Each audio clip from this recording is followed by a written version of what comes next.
All right, guys. Just want to do a little bit of an update.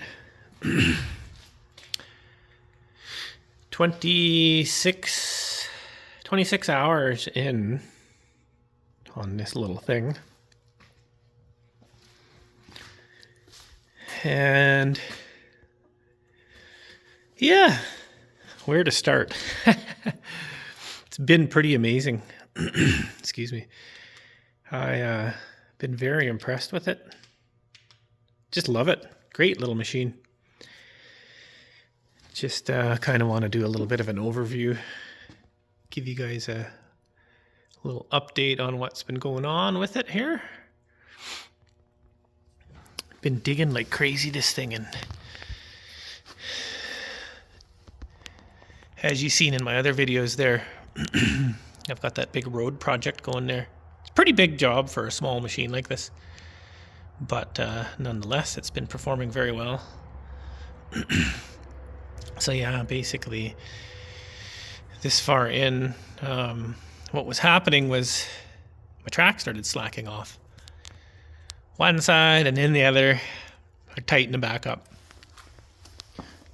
You just tighten them up by going to this little grease zerk there and tightens up the tensioner. And basically what was happening was they just kept slacking off. And I was like, well, it's either the seals are crapping out on me. You can see the seals right there, the grease seals.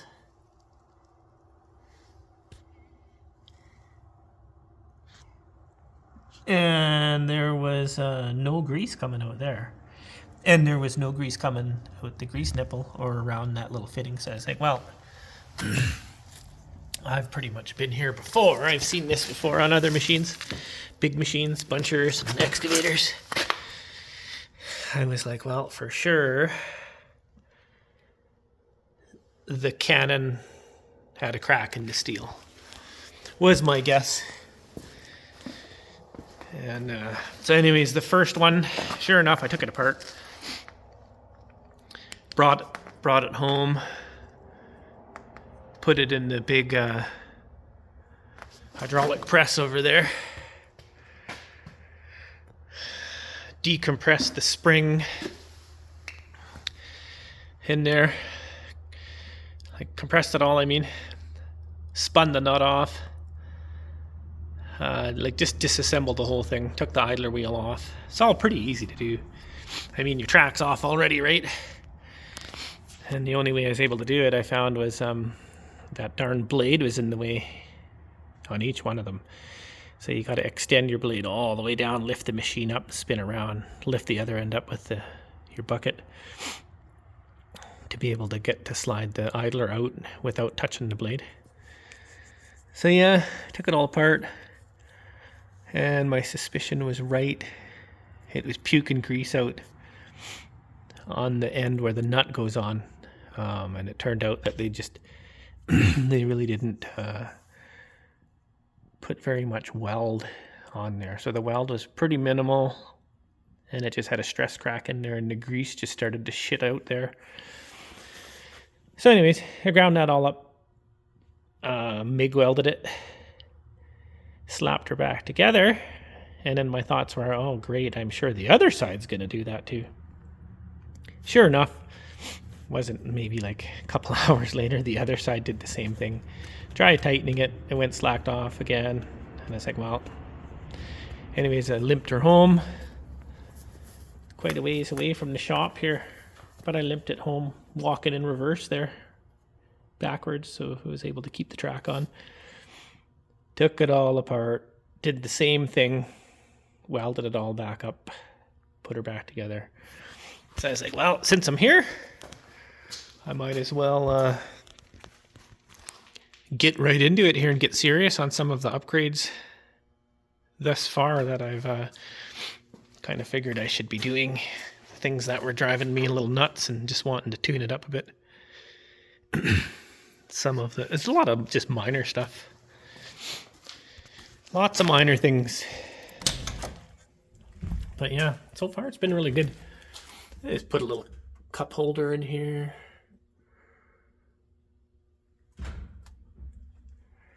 I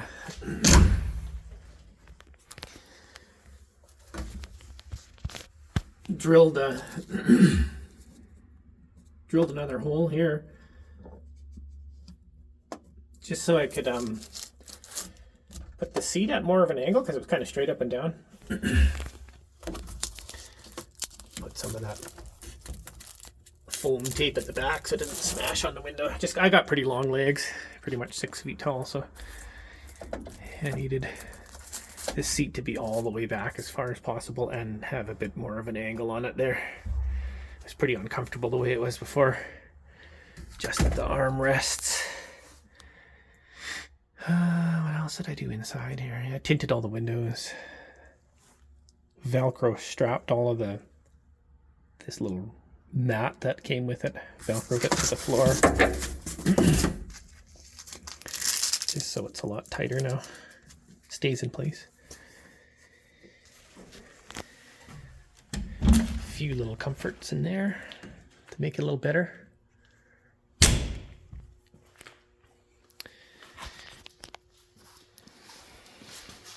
So that's been the biggest thing so far, was those tensioner springs. So yeah, if your track slacks off and you can't tighten it with that grease nipple there, then for sure you've got a failure on your steel in there on the barrel of the cannon of the tensioner. But hopefully nobody has that big of an issue there. So yeah, I just kind of tore into it here. I've got a lot of ideas of what I want to do. What I'll do is after, it's going to be in here for a while. I've got a bit to do, so maybe what I'll do is a better video down the road here of once I'm done.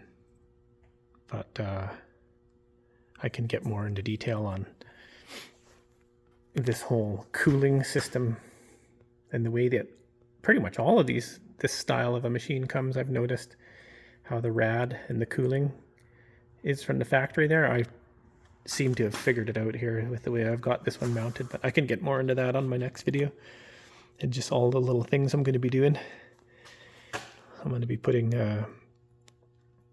high temperature sound dampening material stick on, all the way along the back and down inside along the cab, just to lower the noise of this little engine here.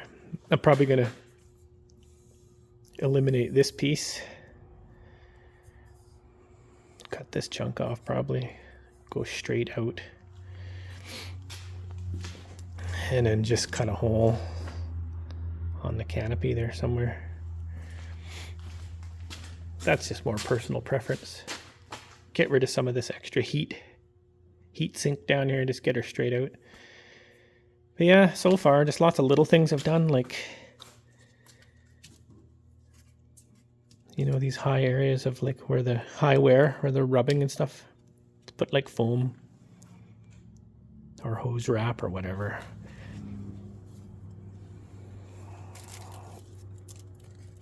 Taped up a lot of the wires. They were very loose and just wire looms were kind of laying everywhere.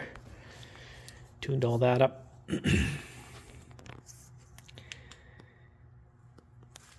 Now that I'm going this deep into it and taking the tank off, I'll probably maybe add, this is your return line, probably maybe add a filter on there. I'm not really sure yet, because I think that it's actually doing its job pretty well. But here's inside the hydraulic tank here. You can see that the filters are doing their job, those screens. You can see some metal in there. Excuse me. Probably from just the break-in period, though, and maybe even the building process of the tank and assembly.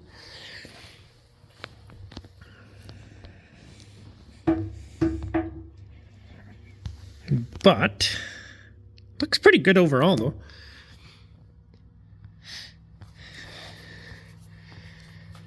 But just little things like you know, on the cap here, right here, after running it for an hour or two every time when I got everything up to temperature, it would always like drool oil out here and leak down, hydraulic oil as it expanded, right? But you know, paint on paint surface like that with a little bit of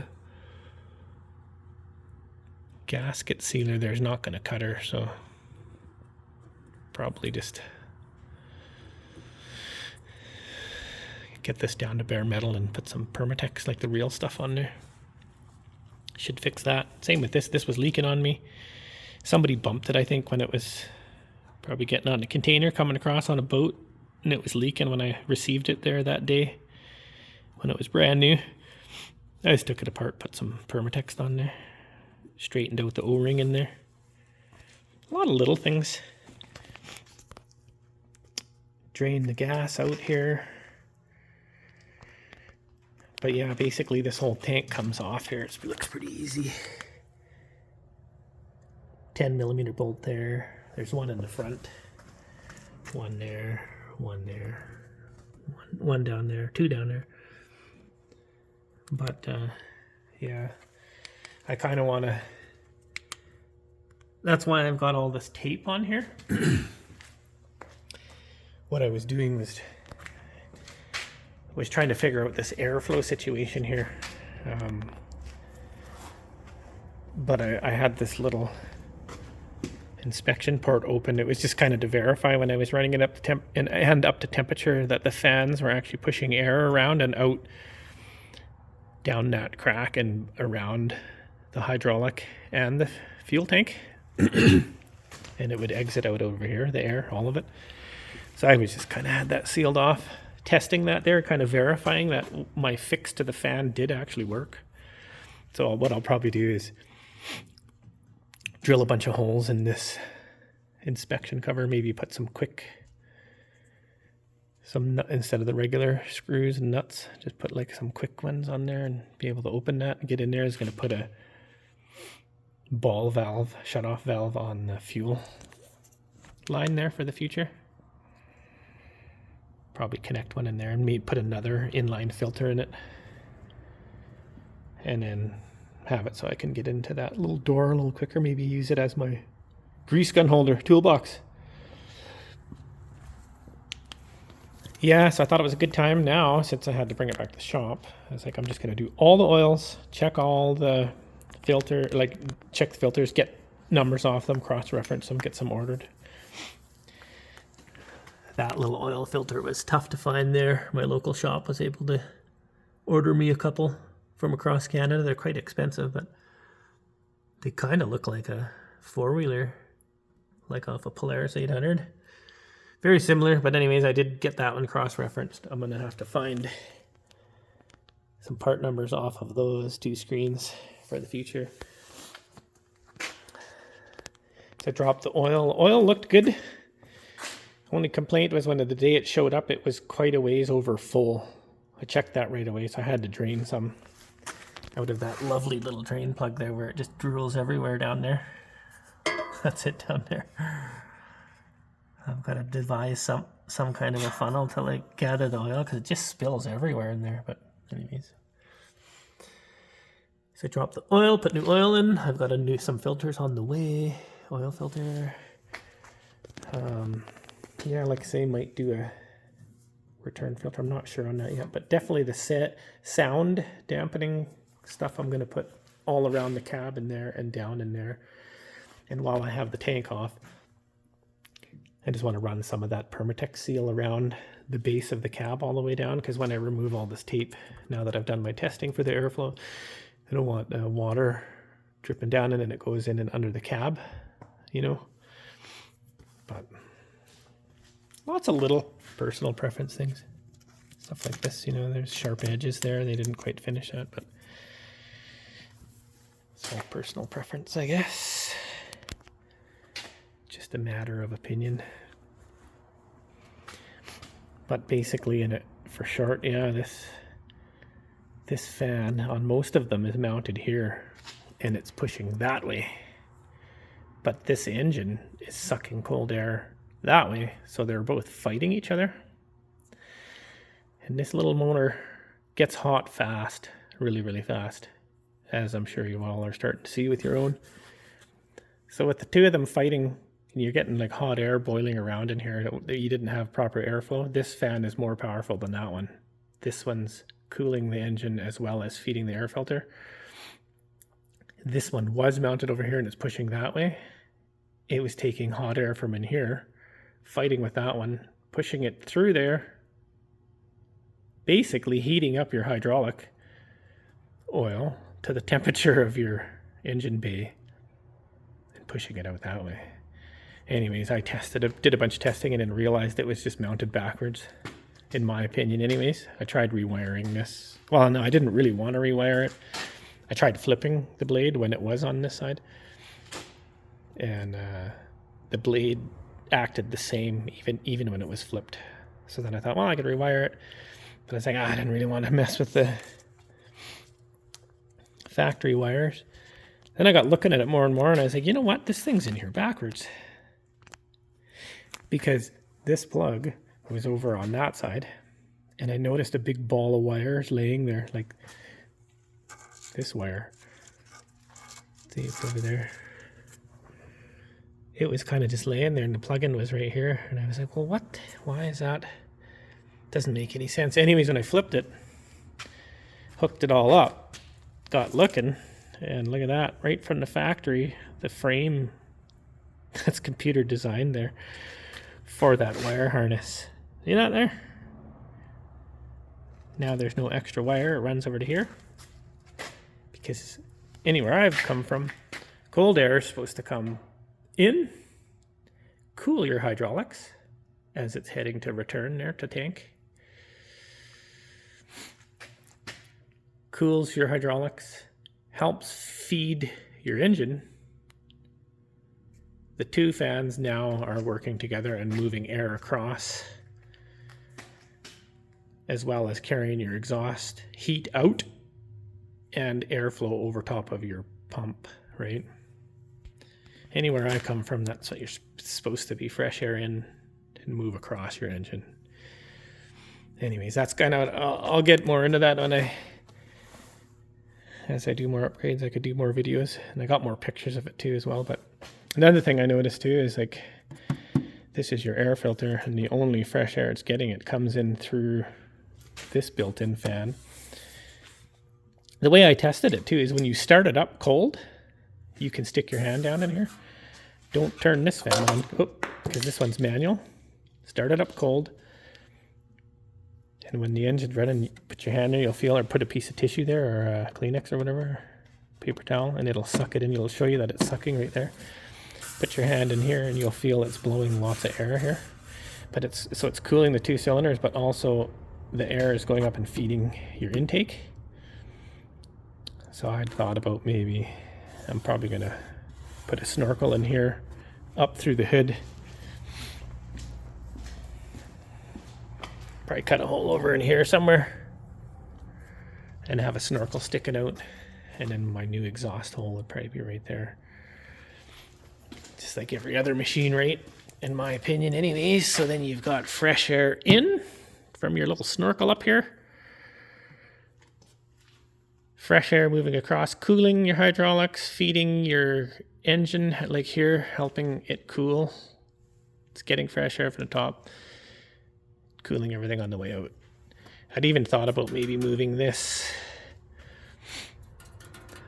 exhaust here, cutting it off, and then like moving it up and further over here, you know, closer to the screen on the exit there. But I might just leave it, do what I was saying there, like just cut this off, go straight out the back. But yeah, there's just so many little things, but man, I've been very impressed with it, really happy with it.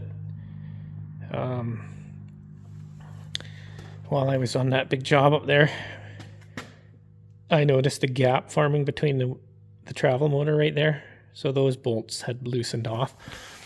10 millimeter Allen key. Both sides, all 4 bolts were loosened off. So I tightened those up. They just weren't snug, I guess. And then Yeah, big thing is just check a lot of the bolts. A lot of them are not torqued. The Rotec bearing and the house bolts, I checked all them, they were a bit loose too. So that's kind of one of my biggest things. I've been finding a lot of just bolts not torqued. Not a big deal though, right? So yeah, I'm gonna take the tank off, get on my sound barrier stuff. Yeah, we'll see how far I get on an exhaust thing. New filters. I changed all the grease nipples over to the regular style. And then just little things like they had a hose wrap out here. It didn't really make any sense to me, so I took the hose wrap, put it down in these areas like this here, where it really needs it, right? Where it's really rubbing. High wear areas.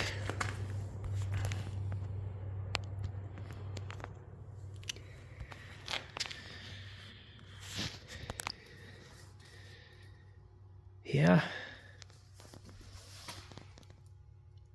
Changed all the nipples.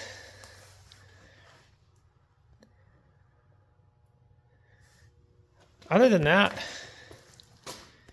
man, it's been really good. But this heat thing here, another thing that verified it for me is sometimes, so this fan here is a manual switch in the cab. So you got to remember to turn this fan on, whichever way it's facing. And even with this setup, there's a time or two I forgot to turn the fan on when I get going. And I've noticed the engine starts to run hot really fast. The gauge doesn't really work on it, but it's mainly, I know it's running hot because it starts to like surge really bad. Sounds just like a lawnmower, you know, those ride-on lawnmowers when they start to get really hot. And the hydraulics start to get jerky and hard to run, and it just overall doesn't run very well. And then I'm like, oh my goodness, I forgot to turn on the fan. Flick this fan on, and I'm telling you, within like a minute, not even, it starts to smooth everything out. Engine starts running better, hydraulics smooth out, because you got to cool your hydraulic oil on anything, right? It's huge. It's paramount.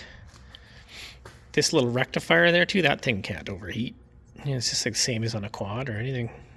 That's why it's got cooling fins on there. You got to keep it cool. Everything has got to keep cool. So yeah, that kind of just verified that again for me about that fan. Like, it's just makes sense to flip that around. Whatever though, some people might not agree.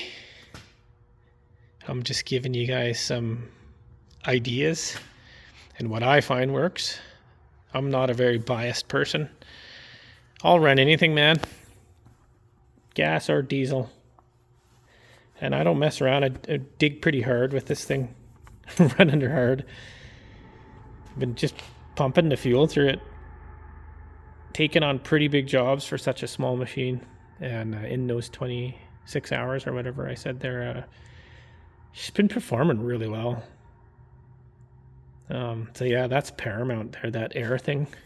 And just about everyone I see online there, it's these fans are mounted here facing the other way. So, and also there's no check valve in this cooler on these fittings, so it doesn't really matter which way this rad is. I just turned it that way because of the mounts for the fan are on this side.